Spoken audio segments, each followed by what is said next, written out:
Assalamualaikum warahmatullahi wabarakatuh. Nama saya Meiliana Saputri, NPM 52017111364, Prodi Ilmu Komunikasi F. Di sini saya akan menjelaskan mengenai tradisi komunikasi. Langsung saja yang pertama, tradisi retorika. Saya mengambil contoh fenomena dari Atta Halilintar Asyap. Fenomena ini masuk ke dalam teori retorika. Kenapa masuk dalam teori retorika? Karena teori retorika ini bersifat persuasif atau mengajak para penonton untuk mengikutinya. Teori retorika merupakan bagian dari kelompok teori publik. Kelompok teori publik tersebut masuk dalam konteks atau cakupan komunikasi retoris atau publik. Cakupan komunikasi retoris atau publik ini merupakan bagian dari tradisi retorika. Dalam tradisi retorika ada dua cakupan, yaitu cakupan komunikasi retoris atau publik dan komunikasi massa. Next, tradisi semiotika. Contoh fenomenanya adalah fenomena sebuah cincin di jari manis tangan kiri tanda suami istri. Fenomena ini masuk dalam teori interaksi simbolis. Teori interaksi simbolis ini merupakan bagian dari kelompok teori diri dan pesan. Kelompok teori diri dan pesan tersebut masuk dalam cakupan komunikasi interpersonal. Cakupan ini merupakan bagian dari tradisi semiotika. Dalam tradisi semiotika ada dua cakupan, yaitu cakupan interpersonal dan cakupan komunikasi budaya. Next, tradisi fenomenologi. Contoh fenomenanya adalah fenomena gaya hidup artis.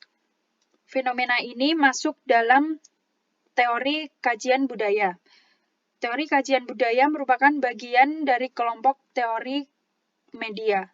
Kelompok teori media tersebut masuk dalam cakupan komunikasi massa. Cakupan komunikasi massa ini merupakan bagian dari tradisi fenomenologi. Dalam tradisi fenomenologi ada dua cakupan, yaitu cakupan komunikasi interpersonal dan cakupan komunikasi massa. Next, tradisi sibernetika.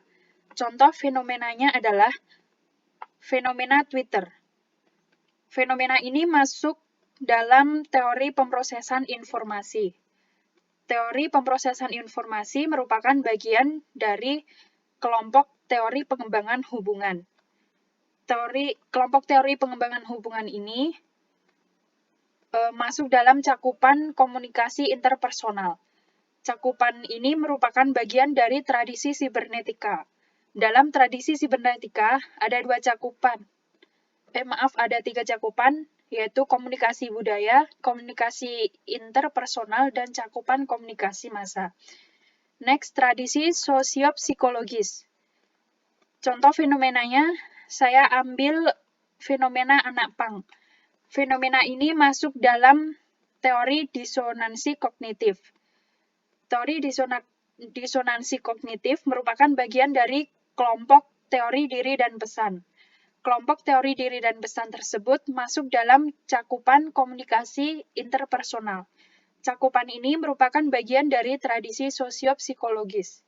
Dalam tradisi sosiopsikologis ada dua cakupan, yaitu cakupan komunikasi interpersonal dan cakupan komunikasi kelompok kecil. Next, tradisi sosiokultural. Contoh fenomenanya saya ambil dari fenomena perbedaan logat orang Jawa dengan logat orang Sumatera. Fenomena ini masuk dalam teori akomodasi. Teori akomodasi merupakan bagian dari kelompok teori budaya keanekaragaman. Kelompok teori budaya keanekaragaman tersebut masuk dalam cakupan komunikasi budaya. Cakupan ini merupakan bagian dari tradisi sosiokultural. Dalam tradisi sosiokultural ada dua cakupan, yaitu cakupan komunikasi budaya dan cakupan komunikasi organisasi. Next, yang terakhir tradisi kritis. Contoh fenomenanya adalah fenomena demonstrasi. Fenomena ini masuk dalam teori paradigma naratif. Teori paradigma naratif ini merupakan bagian dari kelompok teori publik. Kelompok teori publik tersebut masuk dalam cakupan komunikasi retoris atau publik. Cakupan ini merupakan bagian dari tradisi kritis. Dalam tradisi kritis ini ada 4 cakupan, yaitu cakupan interpersonal, cakupan komunikasi budaya, komunikasi massa, dan cakupan komunikasi retoris atau publik. Terima kasih.